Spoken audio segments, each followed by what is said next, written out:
Financial management tips for solopreneurs, how to budget and plan for financial success. Hi, I'm Lucy Griffiths and I'm a solopreneur. I am juggling everything and it can feel like you have so many hats to wear and you have to do the marketing and the accounting and you don't know what to outsource and if you outsource anything. And I certainly came from a background of journalism. I could do the marketing, I could tell stories, I was good with video, but I had no clue about when it came to kind of budgeting and financial responsibility. And so for me, this was a massive learning curve. And I don't always get everything right, but I have learned a few things along the way because I think the more that you do it, I've been in business almost 10 years now, and I've definitely, grown as an individual and grown as a business owner as I've gone along. In the beginning, I was really dependent on the support of my accountants and needed bookkeeping support. But as I've grown in my business, I also understand so much more about profit and loss. So let's dive in and talk through a few areas. So the first one is about outsourcing. And it really goes back to cash flow and profit within the business because there's so much difference between actually the revenue that your business creates and the profit. And people confuse the two. And I know in the beginning, I didn't really understand the concept of the two. So profit is what you take out of the business, that's the money that you're making. Whereas the cash flow, the revenue that's coming into the business might be massive, but you might have a lot of overheads that means there's tiny profit. So you really want to look at how can you increase the profit rather than just the revenue. So obviously revenue is really helpful. And you need to have money flowing around the business so you've got cash flow to be able to pay the bills.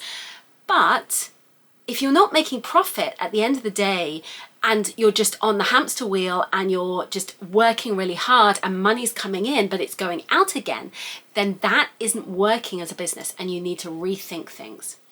So here's a few things that I really drastically did to improve my profit, not just looking at cash flow. So there was a point in my business where I was really making a lot of revenue, a great deal of revenue, but actually I was outsourcing so much that it was like, well, where's the profit disappearing to? And so I really took a strong look at the business and what I was spending. And this means really forensically going through your financial system, whether it's, whatever. I use Free Agent, but it might be QuickBooks or whatever software you're using, and understanding what is being spent in your business bank account, okay? So really knowing, do I need that piece of software? And so I will forensically go through and say, oh, I don't use that piece of software anymore. I'm going to disconnect. I'm going to stop using that software. So, for me, I just saw an invoice come in the other day for a survey company and I thought, I don't use that survey company anymore. So it's like $30 a month, but over a year, that is, over $300 a year. So suddenly that's like, oh, that could have paid for a holiday. And so when you start seeing it in those terms, it becomes much more real. With that, it is also the outsourcing. So I, for a while, was outsourcing so much. And I would find that I was like outsourcing, I'd write content for my social media, but then I was outsourcing somebody to post it for me. And then they were writing the comments. And then I'd find myself going back into those comments and re-editing those comments because they weren't my language. So I was like, why am I paying somebody to write as me? Why don't I just write as me? So I've just managed my time better so that I'm writing those comments. So it's a much more real and authentic experience. It's much better social media. It is much better connection with potential clients and customers. So it's a better return on investment because actually I form relationships and those people then, actually become clients. But at the same time, I'm not spending £30 an hour, whatever it may be, on somebody to write comments that I'm then re-editing. And so that was a huge one for me. And, you know, I really, by stripping that back, I was saving probably, you know, up to £1,000 a month. And that is a chunk of change when you're doing that over a year. That's, you know, £12,000 potentially more very often. And so when you're doing that, that's like, actually, that's profit. That could pay for something really substantial, or that could be reinvested into something you want to do within the business. The other thing when it comes to actually having that software, that automation is, you know, are you using it? Do you need it? I also found that by simplifying what I do, I cut out pieces of software. So rather than having 3 bits of software joining together, I would just use one platform. So say, for example, rather than having like a lead pages software for landing pages and then an email software and then a course creation platform, actually I could put that all together in one platform. And so again, you're reducing those costs.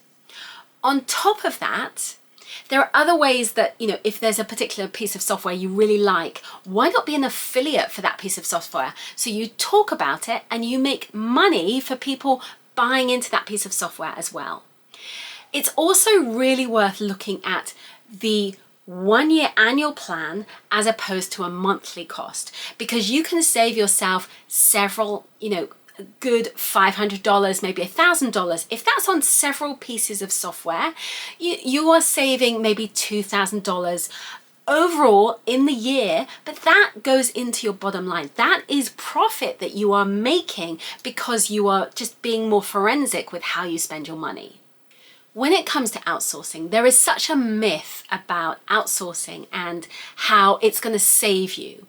And while as a solopreneur, you can't do everything. You do need to outsource, but outsource the right things. If you struggle with the tech, then pay someone to set up a system so that your tech works.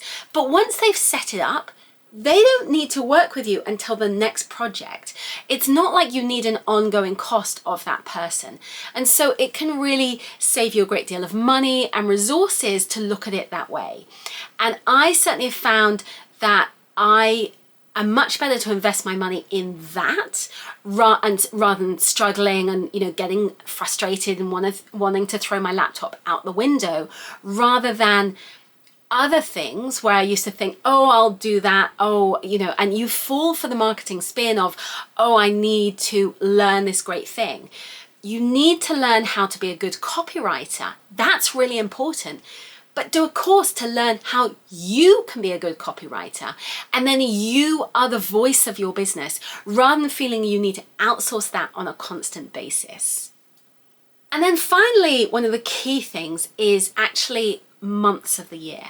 Know that there will be dips and troughs in your business. So within the US, the kind of J months are the quiet months. So it's January, July, and June. So those months might be quieter. In the UK, it tends to be January and maybe July, August, because it's the summer. So you've got to work out when are the quieter months in your business, because what you can do is then you have a baseline of income that's coming in so that you are in profit in those months when it's the quieter months. And then obviously when there are months where it's much more profitable, you can then be paying off some of those key expenses of the annual payment plans so that your business remains in profit all year and there's not this scarcity, cash flow, am I going to make things work? One of the things I found really helpful is having a membership. By having a membership, I have that continual income all year. So I have that kind of baseline salary that I know I have coming into the business, and I know that's money that I can account for. And then on top of that, my one-to-one clients and my working on strategy calls with people, that tops up my income in addition. So, you know, you can think, how is it best going to work for you?